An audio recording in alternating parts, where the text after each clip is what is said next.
গরুর মুখের সাথে মুখ লাগায় সেলফি উঠায়, আবার পশু জবাহের পরে এই গরুর উপরে পিঠে চড়ে সেলফি উঠায়, অনেকে গোশত তৈরি করার পরে এই গোশত নিয়ে সেলফি উঠায়। এই ধরনের সেলফিগুলো ইসলামের শরীয়ত অনুমোদন করে কিনা এবং কোরবানির উপরে কোনো ইফেক্ট পড়ে কিনা। কি বলবো, মেয়েরা ঠোঁটে লিপস্টিক দিয়ে এই ঠোঁট নিয়ে গিয়ে ওই গরুর সাথে ছবি তুলে, মানে দেখায় যে আমার বাপ কত বড় গরু কিনেছে। যে কোনো আমল ইন্নামাল আমালু বিন্নিয়াত, আপনার নিয়তের উপরে নির্ভরশীল। কিন্তু খুব সেনসিটিভ একটা বিষয়। দেখেন, গরু 2 লক্ষ টাকার আপনি কিনলেন, নিয়ত করেছিলেন যে আল্লাহর জন্য আপনি কোরবানিটা করবেন। আসার পরে আপনি শপ করতে করতে আসলেন, মনের ভিতরে চাহিদা যে আশপাশের মানুষ আমাকে জিজ্ঞেস করুক দাম কত, আমি বলি যে 2 লক্ষ।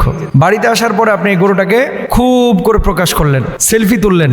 মনের চাহিদাটা কি মানুষ একটু জানুক যে আমি কত বড় গরু কোরবানি দিচ্ছে, মানুষ একটু দেখুক যে আমি যেন তেন বেডা না, এত বড় গরু আমি কোরবানি দিচ্ছি। লোক দেখানোর ন্যূনতম রিয়া বা লৌকিকতা যদি আপনার এই কোরবানির পশুর সাথে ঢুকে যায়, আল্লাহর নামে হলফ করে বলছে আপনার কোরবানিটা কবুল হবে না, শুধু 2 লক্ষ টাকা খামাখা নষ্ট হবে।